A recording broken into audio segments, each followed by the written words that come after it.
And welcome everybody. I'm calling this episode Real Talk, and we've got Joe from Live to Fish, and we've got Ted from Off the Hook Outdoors, and me. I'm Jason from JJ Drones, and this is our first Real Talk, and we're going to be talking some fishing today. We're going to be talking a little bit of YouTube Shorts, and we're going to talk about what everybody's got coming up on their channels because obviously with springtime coming up, there's a lot of people that have a lot of busy schedules. So we kind of want to put that out there so that people know exactly what's going to be coming up on their channels. But yeah, for those of people who are not familiar with Joe from Live to Fish, why don't you kind of introduce yourself and tell us a little bit about yourself? Yeah, well, I'm located in Southeast Michigan. I fish Lake St. Clair and I fish on an ultra skiff.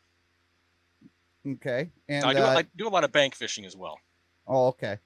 And Ted, I mean, there's no introduction that you need, but go ahead and go ahead and if there's anybody that is not familiar with you, which is I don't know, there's like three people in the world. Yeah. Um, Yeah, not in our Yeah. time zone, that's for sure. Well, thanks. I appreciate the flattering introduction. Now, my name's Ted Polanowski. I'm with Off the Hook Outdoors, family channel, fishing, hunting, a little bit of everything. That's what I try to bring to the table. Somebody clicks on my channel, I think that there's something for everybody, even if you're not into hunting or fishing or something. There's something there for everybody. I fish. I have a place up at Edinburgh in Edinburgh, PA, and I fish that lake a lot. I fish Lake Erie and a few local lakes around the area. So that's basically me. I'm a bass fisherman. I like smallmouth, largemouth, and I love muskie fishing. and I'm Jason with JJ Drones, and I'm from the Upper Peninsula of Michigan, God's country.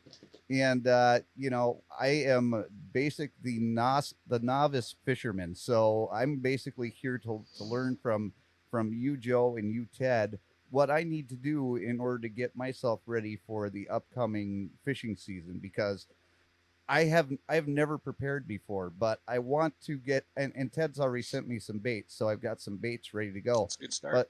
But I want to know what I need to do in order to get ready for the upcoming fishing season. Well, JJ, where are you located? I mean, we're talking about Michigan here. You're up here then, right? Yeah, I'm in the Are UP, you, are you so like towards Superior? I'm actually closer to Wisconsin, so I'm right on the border. Okay. Lake Michigan is about 50 miles to the east of me. Oh, excellent. So you're more or less like Escanaba side over there. Yeah, I'm 50 miles from Escanaba. Okay, very good. Yeah, that's a whole new world for me up there. That's way out of my range. I'm actually about a 90-mile drive from Park Falls, Wisconsin, Wow. where I need to bring Ted one of these days so that he Mhm. can see the factory where his favorite rods are made. Yeah, St. Croix factory. Yep. Cool. So if you got when you guys are getting ready for the upcoming fishing season, what are some of the steps that you guys do? Joe, you want to go first? Sure. The main thing is to check all my rods and reels, obviously, for any damages. And the main thing is to respool line as needed. For the most part, I don't know, you can get away with braid for a couple seasons, but I like to respool everything with fluoro every year.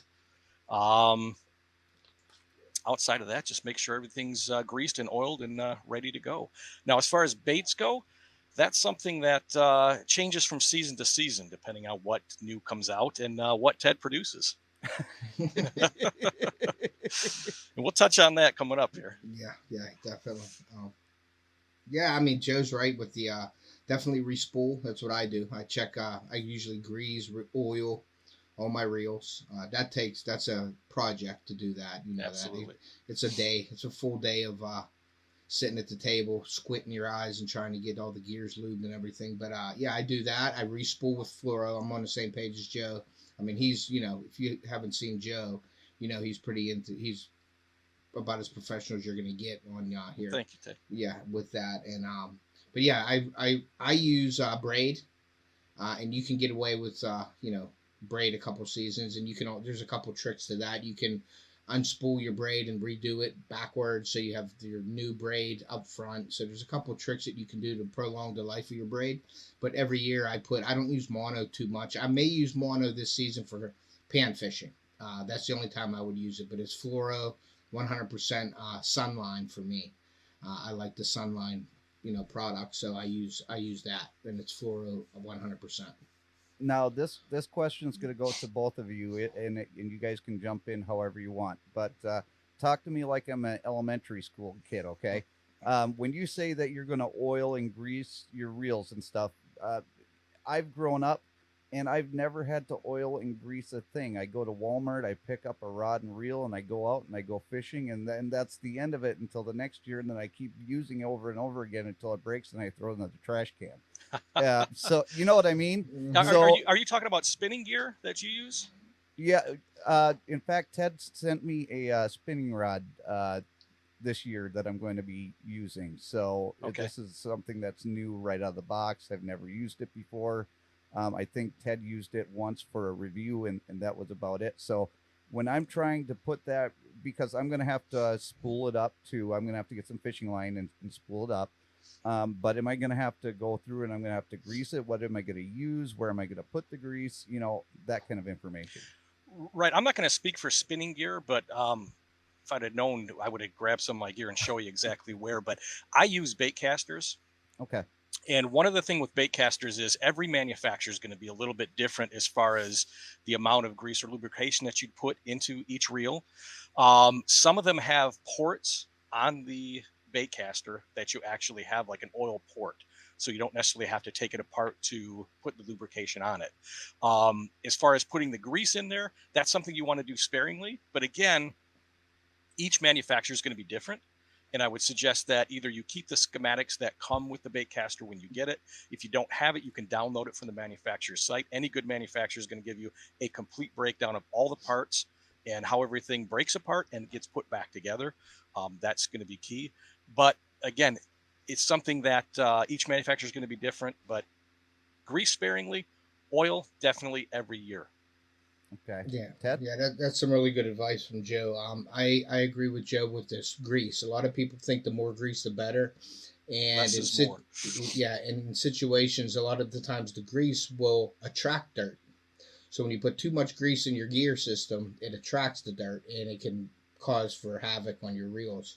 As opposed to bait casting and spinning, I'll talk about the spinning since Joe said the bait casting.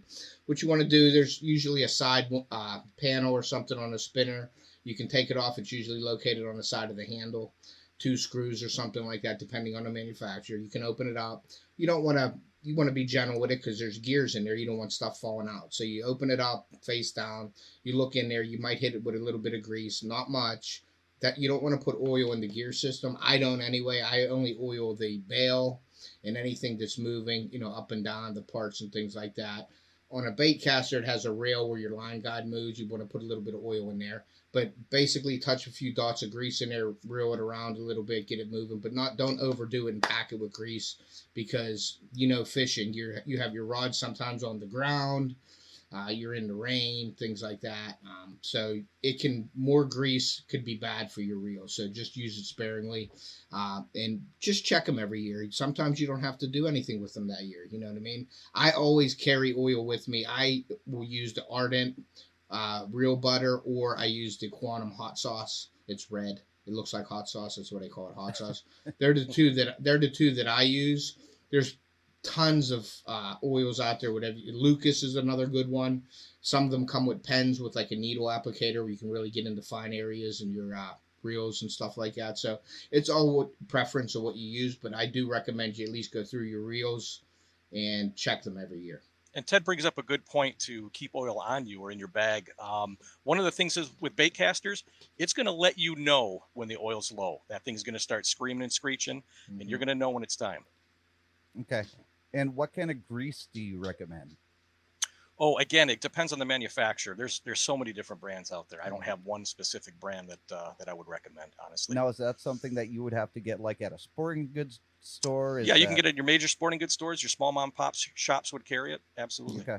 Yeah. All right. And same with the oils. There's all kinds of different brands. And Yeah, you could shop like it's like aisles of oil. You know what I mean? It just depends on like if you have a brand specific that you're fond of, you can do that, or you just go and pick a really any oil is better than no oil. You know what I mean? So you don't have to go out and spend a ton of money on oil. You can Mhm. just go out and spend $5 and you'll have oil. You know what I mean? And use it. And what Joe said, I had an instance last year. We were musky fishing. My buddy was throwing 5 ounce baits, and you're throwing it and it's going zzz, and you just hear it like. Meh. And he's like, something's wrong with the reel. I said, yeah. When was the last time you oiled it? And he's like, I don't even know if I ever oiled it. So I pulled out the oil, put it on his line guide, and boom, the I didn't have to hear that all day in my ear, so it was done. But yeah, something as simple as that will prolong the life of your reels for sure. So that was a spinning rod then, Ted? His was a bait caster. Like Okay, Joe said, so you'll know when the bait caster is going to need oil because it'll just talk to you. so why don't you tell me how you would know if your spinning rod is in need of oil? Yep, it'll feel like you're reeling in glass. Okay. Sometimes there's dirt in it. You'll just feel it. It's not smooth. You can spin it. See how your reel's spinning in your hand. You'll just feel. You get the feel of it. Maybe you'll hear a little bit of maybe metal on metal or something like that, or some squeaking with your bail when it's moving up and down, things like that. Just a basic, or like in your house, a squeaky hinge. Right. That's how your reel will sound, something like that. Now let's go back to when you guys were talking about different lines. You were talking about fluoros and you were talking about braided. I know that Ted prefers the fluoro, and sometimes he gets the braided. And Joe, you said that you prefer the fluoro over the braided. And Well, again, it depends on the application. I have several combos that I keep braid on specifically, and those are more or less to fish out of the heavy cover, heavy grasses, that sort of thing. Not something I fish with generally in spring. That's going to be more the summer, late summer, fall fishing. That's what I'm going to break out the braid. okay, so braided is, and I'm just assuming from what you're saying is that braided is going to be something that you're going to use for heavier areas of weeds and stuff like that, and your floral is going to be for more Correct. open water. Yeah, because what you have with braid is you have more strength with less diameter. So you're going to have, say, a 60-pound test, which would be immeasurably much less diameter than you would see in a 20-pound fluoro, if you compare pound to pound test line. Now, I haven't asked these guys any questions beforehand, so I'm going to ask you both and see how far or see how close you guys are to each other. What kind of line do you guys uh, like for yourself? What brand? You want to go ahead first, Ted, or Braid or flora? No, I'm saying what name brand line do you like to use in your rod? Okay, if it's braid, it's going to be Power Pro. Okay. If it's fluoro, it's going to be Sunline. mine's pretty simple. For both braid and floral, I like Seagar. Seagar's Seagar. great, yes. Yep. Again, it's a Awesome. little pricey, but it's worth it in my opinion. Mm-hmm. Now, so I've got my rod and my reel all set up, ready to go. It's May, and I just got back from work, and my wife and I were ready to go out there and get on the pontoon boat and throw some baits out in the water. And Ted has a video coming up pretty soon, I hope, of a river breakdown because he doesn't like fishing rivers, but he does the lake breakdowns, and I gave him a river to break down for me. Of course you Okay, do. cool. So I had to I had to level it up there for a minute. But so when I go out there, the water's going to be darker, and we already have a lot of iron content in our water system right now.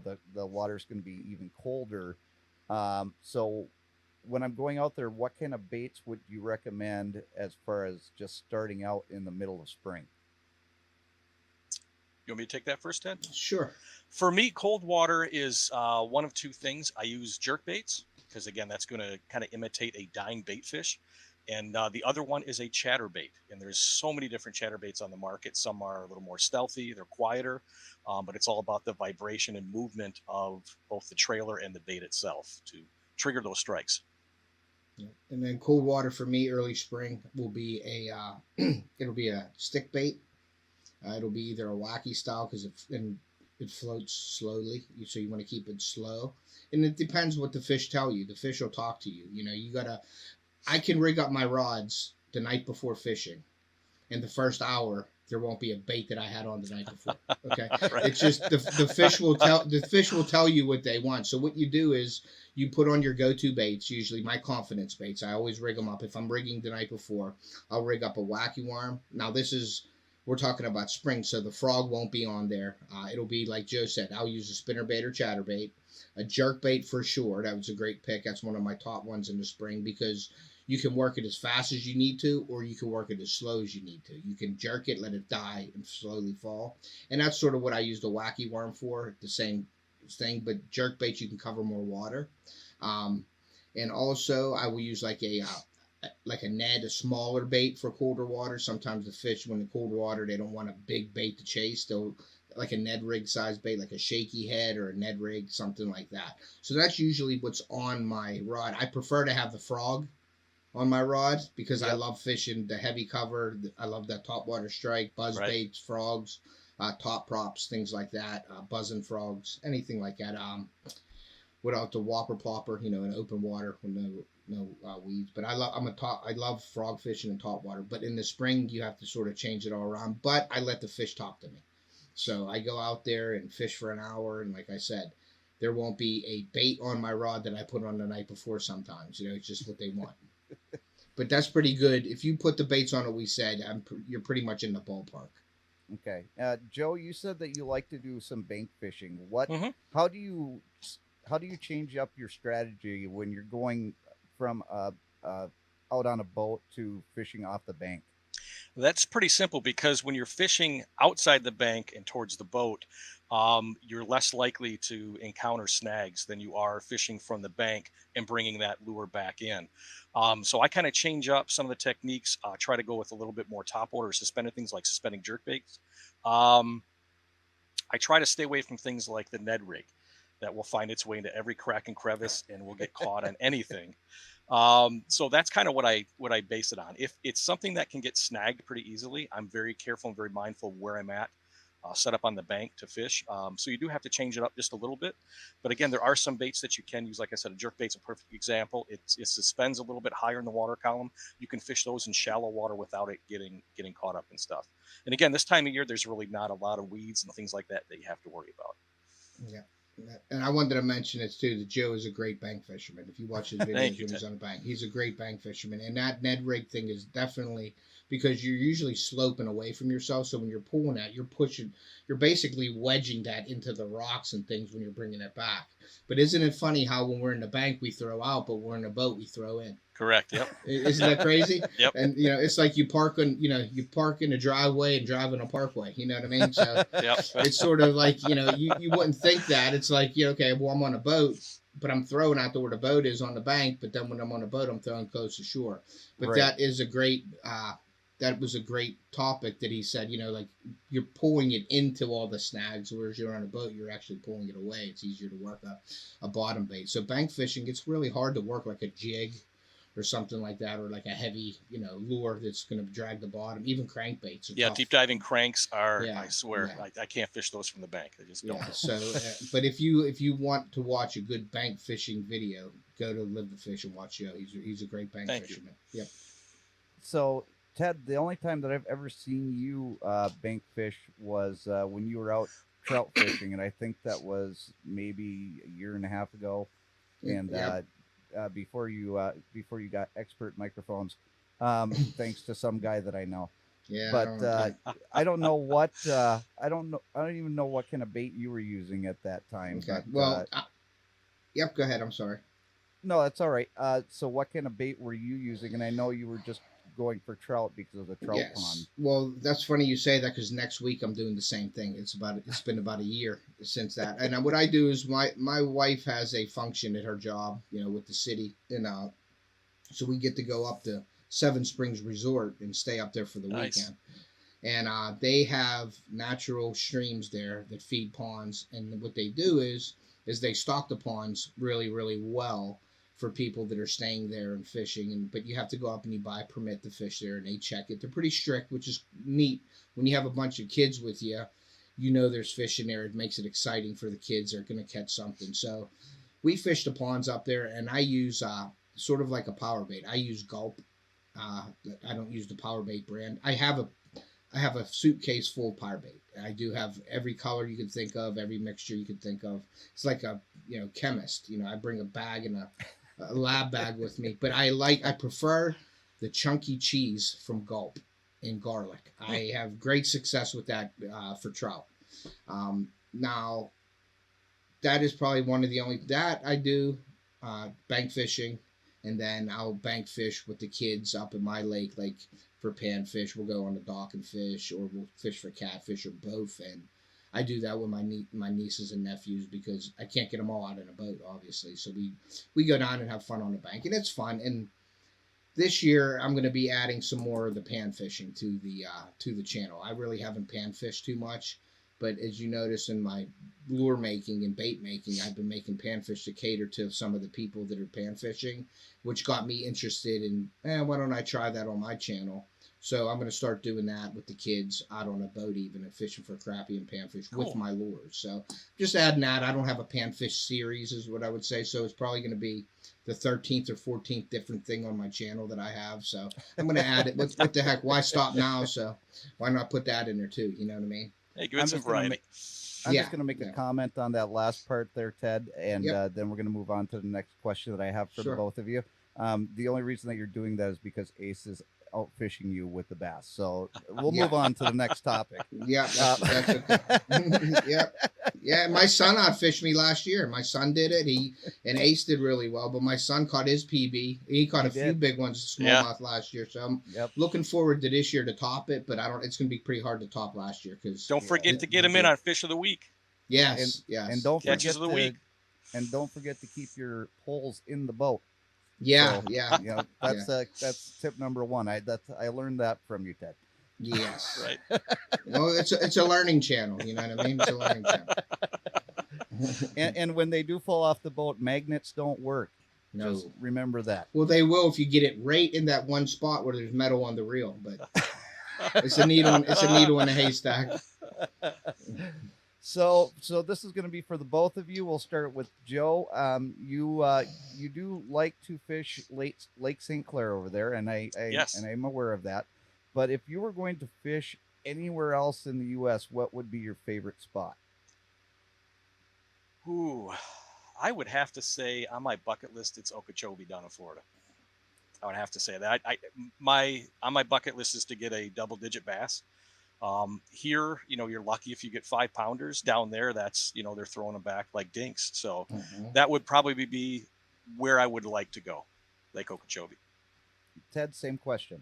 Yep. Well, like Joe said, up here north, a 5-pound bass up here, you're doing something. It's a trophy fish up here, and you don't come by them too much. But it's going to be Florida. Like I was down Florida. I fished with John from Smallwater Charters at Donkey Land is what he call it and stuff like that. And I caught a 6-pounder down there. So that was cool. But yeah, I want a double digit. But I'm really, Florida's probably the place for me to get the double digit bass. And what's nice about Florida is you can always transfer and go to saltwater too. So you could do Florida for big bass, which I love. And then you could hit the saltwater too for some other fish, Yep.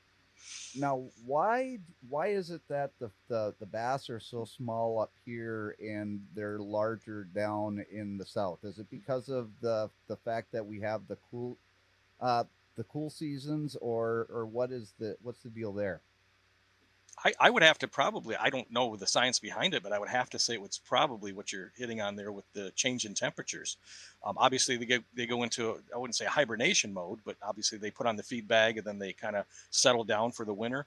Whereas down in the warmer temperatures, they're just putting on the feed bag all the time. It's just mainly survival. They don't slow down as much as they do up here. Yeah, they go dormant up here more because of the cool water. They don't move too much. They're conserving energy. We're down there, they're feeding all year. So, they're putting, you're basically shutting down up here It like that. I'm not a real big ice fisherman. I don't. For me, and I don't want to get nobody mad at me, but I just don't. I just don't like fishing sitting on an ice cube fishing through an 8-inch hole. That's just not me. I like to go find a fish and move and stuff like that. So I don't do that too much. But it's really hard. I mean, because fish aren't biting, too well like I'm used to. Now that's a whole nother realm that I don't explore. But people have techniques and things like that they fish for the what I call dormant fish. They're very slow, very not active. But down Florida, like or Texas, somewhere like that, it's warm all season. They got to eat all year round, so they're doubling, tripling their weight that they would be up here. Because you figure, what is it?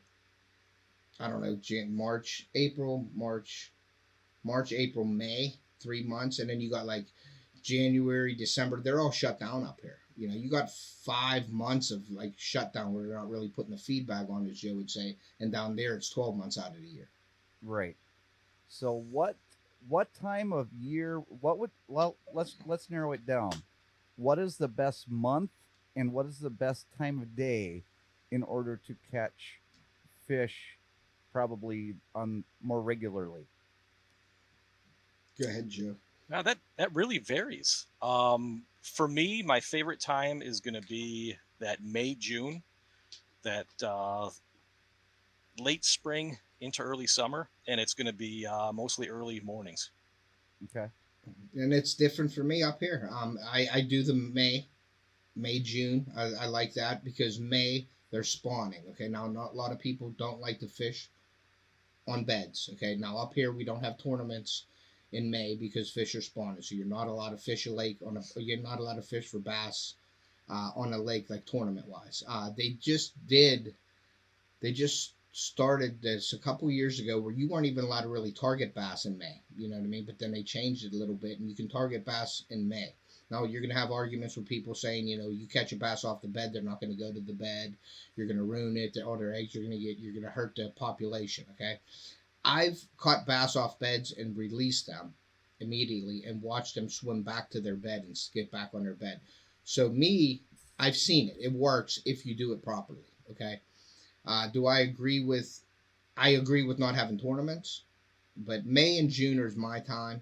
I think my best times. But I think the evening for me and my kids last year were great. The mornings were okay, but they weren't like the evening. As soon as that sun got to that horizon, man, them smallmouth were just turning on up there at that lake.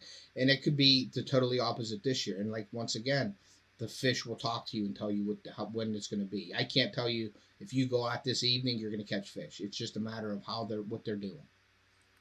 So both of you, Joe, we'll start with you. What is your personal best, or PB, as you guys like to call it? And Right. Ned likes to call that the peanut butter. So Yeah. Well, for smallmouth bass, my PB is just under 6 pounds. For largemouth, it is just shy of 5 pounds. So my target this year for both of those, smallmouth and largemouth, is I'm looking for a 6-pounder. Ted? Yeah, my smallmouth was last year or the year before was 6'3". That was my smallmouth. That was my and I was ecstatic about that, But you can go to Erie, or you can go and you can catch 7-8 pounders, But where I fished, that's a respectable, and that's for me. It was a trophy fish. And my largest bass was like 5'7", largemouth. Like I said, it's really tough to get a 6-pounder in PA. It's really hard to do that. Now you can go to Lake Erie to the Great Lake and you can get big smallmouth, but a largemouth, it's just really hard to get a 5-pounder. When you get something over 5 pounds, you're pretty lucky. All right. So and Joe, you're obviously not too close or not too far from. You're probably closer to Huron. No, I'm actually like right on Lake St. Clair. I'm south of Lake Huron by just a few hours. So have you ever gone up and fished Lake Huron? Is that something that you enjoy doing, or? Yeah, I've done it a few times. Again, it's been a few years since I've been up there. That was for walleye. And the times that we went up there, we're talking about 3-foot swells, and it was a rough go. Both times that we went out that way. But I have not been back in recent years. It's kind of hard. I'm spoiled by where I'm at with Lake St. Clair. The fishing is so good. And it's the same thing with bringing the skiff out. I have places like Harson's Island where you're talking about narrow channels, a lot of flats. some deep areas by the main river channel. And then you have Lake St. Clair and Anchor Bay and all these just fantastic different areas that it's hard for me to go anywhere else. It really is.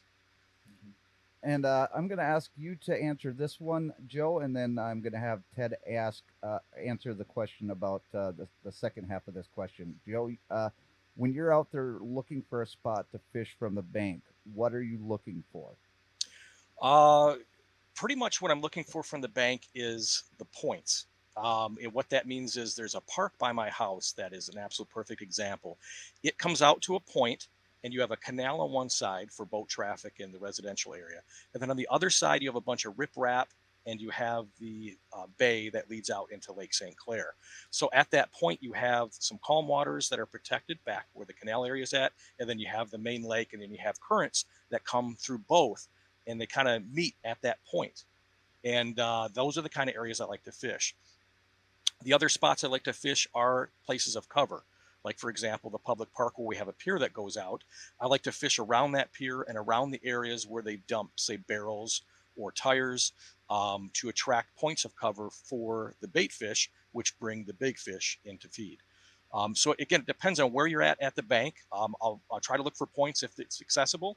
And points can be something as simple as where you have the land come out and jut out to where the boat launch area is. It doesn't have to be very profound, but it can still be considered a point because it's a transition area for those fish.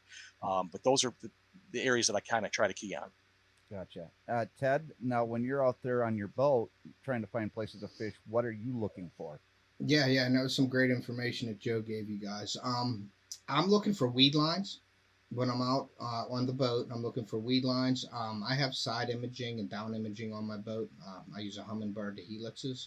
So I'm looking for rock structures, shell beds, drop-offs, in difference in depth where you have a wall, like a steep drop or something like that. And I love fishing the weed lines that come out from, 1 foot of water out to 6 or 7 foot of water and fish that weed line. I like bringing the baits over top of the grass, and once you get to the weed line, dropping it. Or I fish horizontal along the weed lines with like a chatterbait or a jerkbait and bring that right up the weed line because those fish are in there ambushing prey swimming out in the open water. So that's what I look for when I'm on my boat. So Ted already answered my other part of that question and then Joe, I'll ask you the question. Mm-hmm. Do you use any sort of depth finder or any sort of fish finder or something when you're out? No, even on my Ultra Skiff, I do not use electronics at all. And does it put me at a disadvantage? I guess, but that's part of the fun and excitement to me of mapping out an area by feel, kind of getting to know the terrain. This is the best time of year to do that because you don't have any of the weeds that have grown up. So you can feel every little nook and cranny at the bottom and kind of gauge depth. You can kind of gauge structure. And then especially if you get snagged, you'll definitely know structure's there. But as summer comes in and the grasses start coming up, then you start learning more of where the weed lines are, where some of the dead spots are, and also, again, where those different currents and changes happen for the fish as they're traveling through. And that's like with me on the lake, I don't use my fish finder to find fish. I'm using it to find the different structure. There's cover and there's structure. The structure is the downs and ups and the valleys and the creek channels and things like that. And then you have the cover, which is the weeds, the rocks, the logs and things like that. But I don't have live target. You hear people saying live scope and things like that, and people say, "Oh, you're cheating when you do that." I don't know if it's cheating. I have no comment on that. If you can afford it and you want it and it makes you a better fisherman, have at it. You know what I mean? It's your choice. But I know my lake. You know what I mean? So most of the time, my sonar is off, because I know where to go to on the lake. Now, when you're fishing newer lakes and stuff like that, and you're going for the weekend, you don't have time. Like Joe fishes his local areas. He knows probably just like I do with my lake. So I know all the nooks and crannies. But you have an advantage when you go to a different lake or somewhere where you don't fish. I don't want to say it's an advantage because it doesn't guarantee to catch fish, but it gives you sort of a layout, or you get a topo map or a hot map and you look at the areas where you want to go to, and then you fine tune it from there. So it gets you a little bit ahead of the game. So you're not wasting time trying to figure it out when you're going, on a weekend trip or something like that. And that's just my view. Yeah. And that's one of the biggest advantages of fishing from the bank you know, over the amount of years that I fished these areas. I mean, I've lived out here about 25 years now, and I've been fishing the same areas. So you learn really quick all along that season of where that cover comes up and when it dies off. And you can really learn a lot by fishing consistently. Yeah. So it's Yeah. consistency is what it is. Absolutely. If you don't have the electronics, consistency is the key. So we're gonna kind of switch gears here just a little bit, and both Joe, you and Ted have had some really good success with your YouTube channels, and I congratulate both of you for the hard work that you guys put into it. Thank you. I Thank know exactly how hard it is to maintain a YouTube channel, let alone just start one. Right. But we'll start with Joe, and then we'll move over to Ted. Joe, what got you to start a YouTube channel, and how have you continued to make your channel so successful? Well, I started out by just posting stuff to Facebook and different social media. Then I got pressure from people to just get a YouTube channel and put it there. We're sick of seeing this stuff. Also, I wanted an archive for my grandkids later on that I might never meet.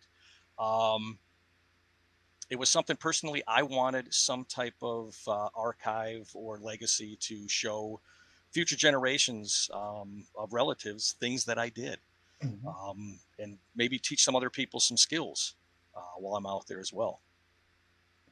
Yeah, I Ted? like that. I like that answer. That's a great thing. And I do it for like a video library, a video photo album, basically for my family, for like Joe said, grandkids that I might not see, and hey, Uncle Teddy, or somebody's seen it, and this is what he did, and this is his channel, and maybe it gets them into fishing, or and I do it too for the learning. Like I learn all the time. It isn't like I want to stress that I don't know everything about fishing, and I don't think none of us do. But I'm always learning, but I'm trying to teach at the same time, like what worked for me. It isn't the only way, but I'm just trying to show you what works for me. And if I can do that and reach a few people, and I do see that in my comments, and that gives me the drive to keep doing it. And how I started it was I was injured. I tore my foot apart, and I was sitting on a couch, and I was watching YouTube. And I see these fishing channels and things like that, and I'm like, you know what? I do that already. It's just a matter of bringing a camera with me. And so I started, I was nervous. I went live on Instagram a few times. I was nervous to do it. And then I started, putting it on YouTube and getting some reactions. And then once you get those people commenting, they like it and stuff, it gives you that drive to keep going, and you want, and I'm competitive. I think as we all are, we're all fishermen, we're competitive. You want to catch the biggest fish in the lake, but there's a drive there too that you want to do better, and you want to, you want to keep improving your channel, and that's what I try to do on my channel. So that's what keeps me. But it's hard to balance the family life and a YouTube channel. Like I'm not retired. I have a job, and then I have baseball. I have baseball. I have softball. I have basketball. I have volleyball. So it's like my wife, I work 3 to 11:30. So my wife takes the brunt of everything. And I got to just say, Sue, I love you, because she just does a great job with the kids in the evenings. There's stress. I'm not going to lie to you. There's tension sometimes between us because I'm at work and she has to handle everything, So it's very, very hard when I come home from work to not pay attention to the family and do my YouTube channel. So it's really hard to balance. And I figured the way I can do that is my kids like to do stuff. We like to camp. So why not do the YouTube when I'm spending time with them? That's why the family's so involved with my channel also. Because if they weren't involved with it, I could probably say I wouldn't put out half as much content as I do. Okay. Yeah. And those are very good points. Thanks. Now, Yep. The whole thing with shorts being monetized now, that's kind of become a controversial issue. Joe and Ted, I don't care which one of you want to go first on this one, but how have you seen shorts either help or hurt your channel? And do you feel that the time that you put into the shorts is actually worth it? Well, Ted, do you want to go ahead first? Because I think you got Sure. much more experience with the shorts than I do. Well, let me start by saying shorts. My first opinion of shorts, and still to this day, is shorts. I use it as an advertisement for my channel. Okay. if I wanted a shorts channel, I would probably just make a shorts channel and do all shorts. Like a lot of the people I think that have a long form YouTube channel that have topic based things and informational videos that do shorts. The subs that you get, I think, from the shorts for your long term isn't really helping long form. It's a great look number. If you want to get sponsors, if you want to get like people asking you to do things for them because your sub count is real high, I think that's the way to go. Me personally, I am a YouTuber. I want the long form content. I want to have a topic based channel. So I use now don't get me wrong. If I see something weird out there, if I see a tire rolling down a hill and running into a house, I'm gonna video it and I'm gonna put it up there because it's different. You know what I mean? But mostly all my shorts are either hunting related, fishing related, or something like that, or I'm advertising for something coming up on my channel or for something that I have done already. You know what I mean? For my channel. And then with the remixing of your long form, turning them in, like YouTube, I think that was a good thing that YouTube added that you can remix a short out of your long form video to try to pull that traffic to you. I wish there was an analytic in YouTube though that said that they came from a short to your long form, or like they watched it from a short, because Facebook does do that. It'll say you got this from a reel. And I wish that YouTube, and I know YouTube can do it. So YouTube, if you're out there listening, then please make a analytic that I know that somebody's coming over to my long form from my shorts. That's all. I would like that. But that's what I do with my shorts. Everybody has a YouTube channel and they can do it their way.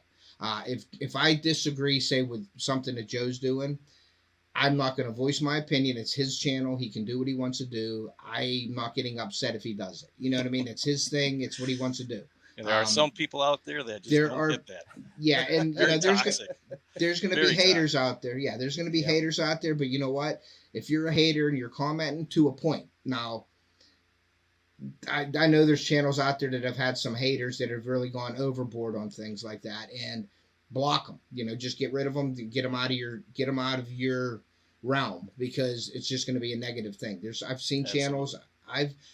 Fortunately, knock on wood, I haven't had that, but I get the negative comments on things. But I'm like, that's still a plus for my channel. If you want to, if you want to be negative, then still interaction with my channel. I got a response out of you. I'm doing my job, and it was a little bit hard for me at first to respond in a professional manner, because my first thing is say what I want to say, and then, oops, I shouldn't have said that. But YouTube has changed me around a little bit, where it's like, okay, well, I'm going to answer this and think about it and answer it the correct way, or more professional way. But as long as you do that, you shouldn't have, you're going to have your haters no matter what. Yep. And I believe, and people are going to get mad at this, but I believe that the reactions you're getting from that is because of your success, or they want to do that, or they're jealous. And I'm saying it, I think people can get jealous, and I've seen it on YouTube. A lot of people get jealous. No need. There's no need. It's so petty. It really is. It's your this channel. This is not a competition. No. This should be a community. And yeah, and I agree with Joe 100%. And that's what I think draws me to Joe's channel also. I mean, he's really professional. He makes sense what he's saying. I learned from Joe. I understand what he's talking about. So people get jealous. And if you have success, and that's anywhere in life, if you're getting success, people are jealous. And if they're talking about you, you're doing something right in my book. Great. It's just the way it is. Go ahead, Joe. You're next. Yeah, no, when you talk about the long form, that's something that, your shorts are basically just a kind of a quirky way to promote your long form content. Mm-hmm. Really, that's what it is. There's a certain sense of creativity, though, that you can get from a short that you just can't do in long form, because you're just trying to capture that small snippet, or you're just trying to capture that short attention span of somebody to kind of give them something to enjoy, and then maybe come back. But I don't know about analytics. I haven't really looked into it too deep to find out if it has or hasn't really hurt the channel. I've had sustained growth either way. I stopped doing shorts for a little while just to see what would happen, and the growth didn't stop. So I really don't know, to be honest with you. Yeah, that's what's so hard to figure out with the shorts. When you're still growing, and that's because of your long form. So I don't know. I agree with you though. I tend not to look at. There's a lot of people that really dig deep in analytics and put things out there or try to work the analytics. And I guess my piece of advice to somebody starting a channel is just do what you do for the passion of what you're doing. And what I mean by that is when I go out fishing, every time I go out fishing, whether it's from the bank by myself, um, with a friend, all I'm doing is I'm enjoying the moment. Any footage that I get from that is just a byproduct of that event that happened. Mhm. So don't put off or don't go out there for the specific purpose of saying, I'm going to create this content, Yeah, A, B, or right. C. Because what happens is you lose that moment in time that you'll never get back, period. Mhm. So Right. go out there, enjoy the time that you have when you're out there, then just go back and kind of go through all the information that you've collected, all that footage, and try to build something out of that. Now, again, I have certain segments like I'm going to be doing something on local bait shops that's coming out tomorrow. And that is a specific purpose. I'm going out there to film Mhm. that content.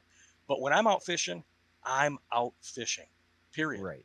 That is just me and whoever I'm with, and we're having a good time. Yeah. There's so many good clips that I could put in there that I don't, because those are private moments between me and the other person. Right.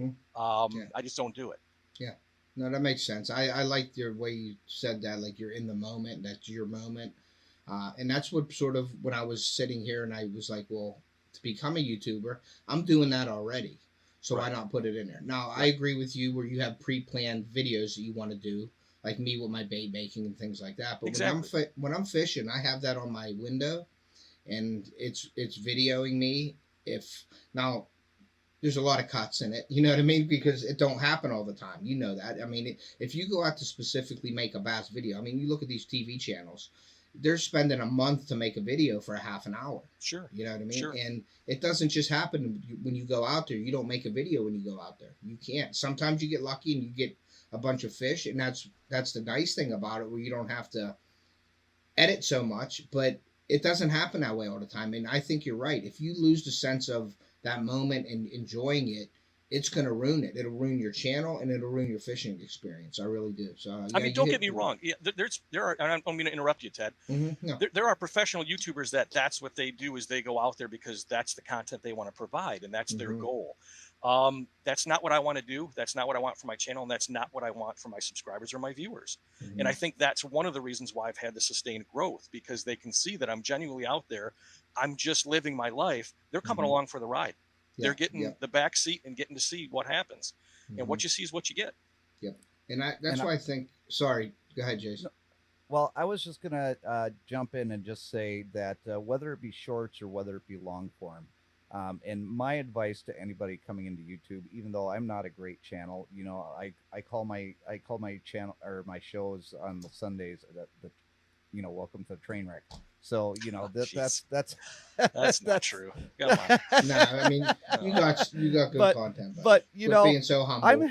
I'm having fun, okay, and I'm going out there. I'm flying my drones. I'm going off and I'm doing vlogs of my trucking adventures across the country. I'm meeting YouTubers, and I'm doing the fishing, and I'm just a little bit of everything, but I'm having fun doing it. And if you're not having fun doing it, you already have a job. You don't need another job. Okay? Exactly. Mhm. Yep. You do that 4 or 5 days a week. I do it 10 to 12 days at a time before I'm back home, and then I'm back on the road again. But you already have a job, and so make YouTube as fun as you can possibly make it. And if you're not having fun doing it, why do it? Absolutely. Yeah. I've got And- frustrated. I've Yep. got frustrated with my channel because I'd be locked up for a while, for a month, with why ain't I getting subs or something, and it gets frustrating because you're growing and then all of a sudden you hit that wall, and I think every channel does it. It hits the wall. And I've talked to Jason about it. Sometimes you need to talk about it, because Yeah. I get frustrated because I want the best that I can do, and it seems like when you hit that wall, it's like, well, what am I doing wrong? And you start second guessing it. But then that's not when you're having fun. And I know I Exactly. realize that it's like, well, hold on a second. It is what it is. If I don't have any subscribers for another 2 months, that's fine. It's there. I have subscribers. Let's just, they're my followers. Let's cater to them. Don't worry about the new people coming in, and it'll happen or it won't. It happen. will. Yeah. Your people will find you. They will Mhm. find you. It may And take your some time, but audience they'll will find know you. if you're forcing Yeah. it. Absolutely. Yes, Absolutely. definitely. Yep. Yes. Now, this is going to be a fun question for the both of you, and we'll start with Ted this time. Ted, what is your most embarrassing moment that you've had on YouTube? My rod. I kicked my rod in. I kicked my rod in, and I blame my daughter. And I blame my daughter. I'm like, what did you do? And then I went back and looked at the footage, and I'm like, well, I didn't set it on the boat. It was hanging halfway off. So it was just a boat movement, and I caught the fish, and it just went over. And I was like, did you kick the rod in? So that was kind of embarrassing, me blaming my 10-year-old daughter for kicking my $500 rod in. And I sort of couldn't hold the anger back either with her. So that was kind of embarrassing. You know, I was like, what did you do? But I was holding it back, but I felt bad. And then I looked at it, and I'm like, oh, that was all me. I'm sorry. Let's go get an ice cream cone. Yeah, I really hope that you got an ice cream cone about, Yeah, I got. Believe me, she made out on the deal. Yeah, she made out on the deal. But yeah, that was probably one of my most embarrassing moments on YouTube because I cut out a lot of embarrassing moments. Yes, you can do but that. It's on live. YouTube. You can't cut that out. No, right. So yeah. So, but yeah, that was probably my most embarrassing moment. Okay, so this isn't like embarrassing as far as I'm concerned, but I did a promotional video for Placino on their net. And what I did is I did my cosplay with my Dadpool. So it's basically Deadpool, but the dad version. Oh. And yeah, they didn't know what to think of it. And it was kind of funny when I put it out there because the people that know me and are into like the comics you see in the background. And yeah, I see. I knew where you were going with that. Yeah, they absolutely loved it. And they were like, that is the best. That's the greatest. And Placino was just like, yeah, we're not sure what to think, but thanks. Yeah, so yeah. But I didn't take it down. It's staying there. Yeah, I liked it. I knew where you were going with it. Yep. Now we're getting towards the end of the interview here, guys. So okay. So I want to give you both an opportunity to tell me, or tell the audience what you guys have coming up on your channel. If there's anything that you want to advertise coming up. Oh, yep. Let me grab something then. Okay. Go ahead. Ted, you can go first. Yep, I can go first. Okay, well, obviously you guys know my bait making videos have been coming out. I'm going to keep that up on my channel with the bait making throughout the year. I just introduced that about 2 months ago for this time of year, bait making before the season. I thought would be great. Fishing, obviously my fishing videos are going to be coming out. Live stream fishing. I got a whole list here, so I'm going to run through them. Live stream fishing. That's going to be coming up. Then we're going to do some panfish challenges, and that's with me and my family, probably going out on a boat when the bass or the muskie aren't biting. We're going to go hit the panfish. And then I have a make your own bait with household items video coming out. So I'm going to be doing a challenge to people in like a giveaway, like winning in like a contest. And it's going to be you make your own baits with any household item that you have in the house. Toys, wooden spoons, utensils, whatever you want to do. And you can use the hardware from other baits. Like if you wanted to take off, the screws and the hooks and everything from another bait, you can do that. So that's going to be coming out. Then I introduced the watch and win videos to hide my logo in my video. If you find the logo, you put it on a timestamp, you get entered to win a pack of baits. I thought that was kind of cool to get people interactive with them, commenting and stuff like that. Promoting my baits and website this year. I'm hoping to get my shirts on sale by the end of April, like right before the season in May. My season starts in May, so I'm going to do the shirts. And then this weekend, I'm getting ready tonight and tomorrow for my trout trip. I'm going fly fishing with my buddy who's a guide, who I used to take fishing when he was like my kids. It was my best friend's son. Now he's a guide for trout. So I'm going to go fish with him. I haven't fished with him probably in about 5 years for trout. So we're going to take him out. He's going to take me out and guide me on a trip down a section of a stream. And hopefully we'll get on 5, 6, 7, 8 pound trout, I'm hoping. So that'll be coming this weekend. So a video will be coming out for me with that. And with that, that's just, that's everything that's coming out on my channel. Very Jeez, cool. I wish you would do something, Ted. Jeez, Pete. He's holding back. He's holding back. Yeah. But that's what's coming out on my channel. And that's like I said, I just try to keep things moving on my channel and try to come up with new things. Yep. All right. Well, every Friday on Live to Fish, you're going to get catches of the week. So I would encourage everybody to get me your photos of your catches, and we put those on the channel for everybody to see. And there's a new segment coming up, Bourbon and Baits. And Ted, I don't have your baits with me. They're in my truck. Mm-hmm. Actually, I've been using them. So cool. I don't know if you have them on you right now, but Ted don't. made me the best looking Ned rigs. It's kind of a bourbon color with chartreuse. They're absolutely outstanding. But Bourbon and Baits is going to be a segment coming up soon here on Live to Fish. And one thing that I'm really proud of is I'm going to be going to the local mom and pop bait shops, looking at what local bait makers are making and supporting them and the smaller mom and pop shops. Yeah, I'm that's getting awesome. kind of tired of the big box stores kind of putting the squeeze on them, and especially with the way the economy is right now, they need all the help they can get. I agree. That's an awesome Absolutely. feature of That your is- channel. So buy local. I can't stress that enough. Absolutely. It's the little guys, 100%. you know, that Yep. really need your support. Yep. Yep. No, that's going And to be there's a whole exciting. bunch I can't of- wait. There's a whole bunch of mom and pops up here, Joe, that have just gone.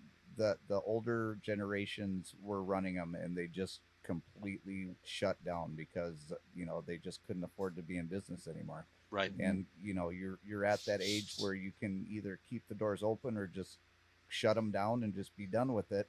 And they're choosing the latter, and it's really sad. It is. Yeah. It's terrible. And that's something that, again, tomorrow's segment that's going to drop. I think I got it set for 3:15 tomorrow. It's going to be my first installment of that series. And you're going to see something pretty special, which I did not expect. This bait shop has been around quite a while in our community. And yet they put local bait makers' products primarily in with all the, like, they'll have a local bait maker right next to Z-Man, right next to Guggen Baits. They don't hide them off in the corner someplace. Mhm. They're not Right. ashamed to put them up right in the middle of everybody else's product. And it's absolutely great to see that. Yeah, I agree 100%. A few things I have coming up on my channel. A little bit of self promotion here. That's shameless. So every Sunday we're continuing to do the live streams. So make sure that if you get a chance to be here at 7 p.m. Central every Sunday, we're doing our JJ Drones After Dark, which is a website exclusive thing. So you have to go to jjdrones360.com to watch that. It's a lot of fun. We just go out there and we goof off, and it's a lot of fun just to sit there and watch and just have a good time.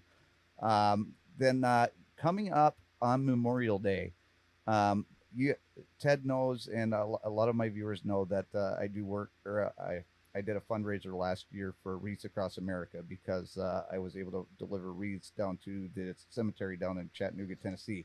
And we were able to raise enough money to put 15 wreaths on graves down in Chattanooga, Tennessee. But Wow. their shortfall was 34,000 wreaths this year, and they would love to be able to put a wreath on every grave. So I have challenged myself. I'm going to start fundraising starting Memorial Day weekend, and I'm going to continue on through Thanksgiving, and I'm going to have a whole bunch of merch for people to buy. You can either buy the merch or you can just donate. But 100% of all the proceeds that I raise is going to it. I'm very transparent, like I did last year. I will show exactly how much money goes to the people and how much I took in. So I'm 100% Great. transparent. That I don't want any of the money. I want it all to go to them. Yeah, it's a So great thing. That's Great. outstanding. Yeah. so I would love to raise $500 this year, and then anything above that would be gravy. But 500 is a place to start because we did 250 last year. So Thank you for that. Yeah, that's so awesome. if you guys, or if anybody that's watching this video, make sure that you're around Memorial Day, so that you know exactly how to help us raise money for that. And then not this Sunday because it's Easter Sunday, but the next Sunday we're going to do a $50 giveaway live stream along with a Sunblessa headlamp. So lots of stuff going on the JJ Drones channel as well. And your light video is coming out too, right? Yeah, my light video that yeah, that's going to be that. It's a fun video to watch. Let's just put it that way. Nice. So any closing thoughts, guys? Get a big one this year. I just want this PB. weather to break here. I know. Jeez. It's raining here. It's raining here tonight. It was 65 degrees this morning when I went to work. I came home. It's 35 degrees and raining. It's Yeah, horrible. next week's the forecast here looks like summer. Yeah. It's like we're not even getting a spring. It's ridiculous. But I want it to break. It's got to Yeah. break. Joe, you could come up here and you can help me shovel some of the snow because the snowbanks are taller than my 1 ton. Okay. Oh man! As soon as I can get away from this stuff, the better. Oh, All right, guys. Well, All right. Joe, I hope that you enjoyed the interview because I Absolutely. enjoyed Thank you for doing having it. me. And Ted, thank you so much for giving your time as well. I know that Awesome. Thank you time for is having me. one of the most important things that we all have together. So thank you, everybody, and Thank you, Joe. I appreciate you. Thank you both. Thank you Yeah. for the community. All right, thank you guys so much, and we'll right. see you guys later down the road. All righty, See live to ya. fish. Little place for you.